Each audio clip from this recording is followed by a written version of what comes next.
ខ្ញុំសូមជម្រាបសួរបងប្អូនជនរួមជាតិជាទីគោរពនិងជាទីនឹករលឹកដោយសារតែយុទ្ធនាការចុះឈ្មោះបោះឆ្នោតជិតមកដល់ទីបញ្ចប់ហើយនៅសល់តែ 4-10 ថ្ងៃទៀតគេនឹងបិទបញ្ជីហើយខ្ញុំសូមអំពាវនាវជាចុងក្រោយ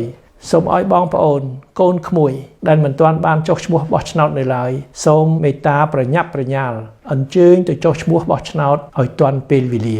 ទាល់តែចុះឈ្មោះបោះឆ្នោតនៅឆ្នាំ 2016 នេះទើបយើងមានសិទ្ធិបោះឆ្នោតនៅឆ្នាំ 2017 ខ្ញុំសូមរំលឹកថាទោះជាបងប្អូនបានចុះឈ្មោះបោះឆ្នោតរួចម្ដងហើយពីលើកមុនទោះជាបងប្អូនបានបោះឆ្នោតរួចម្ដងហើយឬក៏ច្រើនដងហើយតែបងប្អូនត្រូវតែចុះឈ្មោះឡើងវិញមុនថ្ងៃ29ខែវិច្ឆិកាឆ្នាំ 2016 នេះទាល់តែចុះឈ្មោះឡើងវិញទើបបងប្អូនមានសិទ្ធិបោះឆ្នោតឆ្នាំក្រោយសូមបងប្អូនអញ្ជើញទៅចុះឈ្មោះបោះឆ្នោតមុនថ្ងៃ29វិច្ឆិកានេះកុំឲ្យស្ដាយក្រោយពីព្រោះបើបងប្អូនមិនចុះឈ្មោះបោះឆ្នោតទេបងប្អូននឹងបាត់បង់សិទ្ធិបោះឆ្នោតបងប្អូនមិនអាចចូលរួមក្នុងការសម្រេចវាសនាប្រទេសជាតិរបស់យើងទាំងអស់គ្នាឡើយបងប្អូនក៏មិនអាចសម្រេចអំពីជីវភាពអំពីជីវិតរបស់បងប្អូនហើយក៏មិនអាចសម្រេចអំពីអនាគតរបស់កូនចៅយើងប្រជាពលរដ្ឋម្នាក់មានតម្លៃពេញលេញលុះត្រាតែមានសិទ្ធិពេញលេញក្នុងចំណោមសិទ្ធិរបស់ប្រជាពលរដ្ឋម្នាក់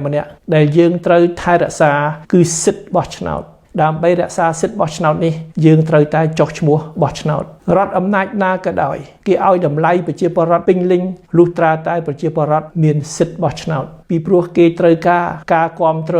របស់ប្រជាពលរដ្ឋគ្រប់រូបតាមរយៈការបោះឆ្នោតសិទ្ធិបោះឆ្នោតនេះមានតម្លៃខ្ពង់ខ្ពស់ជាទីបំផុតសូមបងប្អូនកុំបោះបង់សិទ្ធិបោះឆ្នោតនេះដើម្បីរក្សាសិទ្ធិបោះឆ្នោតនេះសូមបងប្អូនអញ្ជើញទៅចុះឈ្មោះឲ្យទាល់ទៅបានមុនថ្ងៃ29ខែវិច្ឆិកាឆ្នាំ 2016 នេះ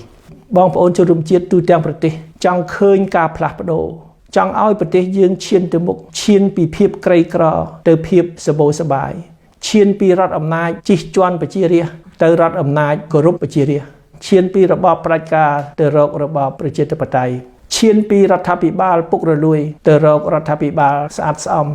បើមិនចង់ឃើញការរឹបអូសយកដីធ្លីរបស់ប្រជាពលរដ្ឋបើមិនចង់ឃើញការកាប់បំផ្លាញព្រៃឈើបើមិនចង់ឃើញការបំផ្លិចបំផ្លាញទ្រព្យសម្បត្តិធម្មជាតិទ្រព្យសម្បត្តិវប្បធម៌និងទ្រព្យសម្បត្តិជាតិគ្រប់ប្រភេទ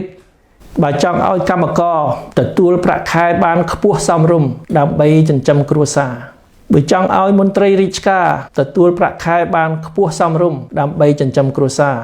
បើចង់ឲ្យកសិករមានទីផ្សារហើយលក់ផលដំណាំក្នុងតម្លៃខ្ពស់សមរម្យដើម្បីចិញ្ចឹមគ្រួសារបើចង់បញ្ចប់អំពើហិង្សាក្នុងសង្គមហើយបើចង់បញ្ចប់និទានភាពគឺទម្លាប់អាក្រក់ដែលអ្នកមានអំណាចមានលុយធ្វើអ្វីបានតាមចិត្តរហូតដល់សម្លាប់គេតែនៅតែរួចខ្លួនអាងតែខ្លួនមានអំណាចនិងមានលុយបើចង់ឲ្យយុវជនមានអនាគតភ្លឺថ្លាគឺមានលទ្ធភាពមានឱកាសទៅរៀនសូត្រឲ្យបានខ្ពង់ខ្ពស់ទោះជាកូនអ្នកក្រកូនអ្នកមានកូនអ្នកធំកូនអ្នកតូចកូនអ្នកទីក្រុងកូនអ្នកជនបទ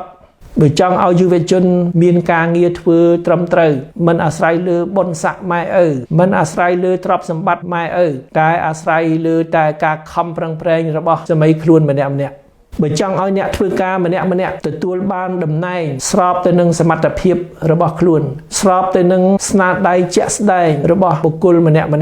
ស្របទៅនឹងប្រសិទ្ធភាពដែលម្នាក់អាចបង្ហាញនិងបញ្ចេញក្នុងការបំពេញការងារមិនឈរលើគំនិតគ្រួសារនិយមបកពួកនិយមពុករលួយនិយមបើចង់ឲ្យមានការអភិវឌ្ឍពិតប្រាកដមិនមែនអភិវឌ្ឍคล้ายដោយសពថ្ងៃអភិវឌ្ឍពិតប្រាកដគឺធ្វើឲ្យប្រទេសជាតិរីកចម្រើនពិតប្រាកដបម្រើផលប្រយោជន៍ប្រជាពលរដ្ឋទូទាំងប្រទេសផងហើយតាមតំបន់នីមួយផងបើចង់ឲ្យប្រជាពលរដ្ឋនៅតាមតំបន់នីមួយមានសិទ្ធិសម្រេចក្នុងការអនុវត្តគម្រោងអភិវឌ្ឍណាមួយបើមិនចង់ឃើញការបាត់បង់ទឹកដីដោយបរទេសឈ្លានពានបង្ខិតព្រំដែនចូលមកក្នុងទឹកដីប្រទេសកម្ពុជាបើមិនចង់ឃើញការហូរចូលនៃជនអន្តោប្រវេសន៍គឺនិគមបរទេសដែលបម្រើផែនការមួយឲ្យប្រទេសកម្ពុជាคล้ายទៅជាអាណានិគមនិយមនៃប្រទេសជិតខាង បើចង់ឲ្យជនបរទេសគោរពយើងជាខ្មែរថាយើងមានប្រទេសឯករាជ្យយើងមានមេដឹកនាំថ្លៃថ្នូរយើងអត់ចម្ពាក់គុណបរទេសណាយើងបម្រើតែប្រជារាស្ត្រខ្មែរតែមួយសូមបងប្អូនប្រើសិទ្ធិបោះឆ្នោតដើម្បីផ្លាស់ប្ដូរអ្នកដឹកនាំប្រទេសសប្តាហ៍សិទ្ធិបោះឆ្នោតនេះតម្រូវឲ្យបងប្អូនទៅចុះឈ្មោះឲ្យទាន់ពេលវេលាជាទីបញ្ចប់ខ្ញុំសូមអំពាវនាវម្ដងទៀតសូមឲ្យបងប្អូនជនរួមជាតិកូនក្មួយគ្រប់ខេត្តក្រុងទាំងអស់សូម្បីតែបងប្អូនពលករនៅប្រទេសជិតខាងបើអាចធ្វើទៅបានអញ្ជើញមកចុះឈ្មោះបោះឆ្នោតឲ្យទាន់ពេលវេលាសូមអរគុណសូមជម្រាបលា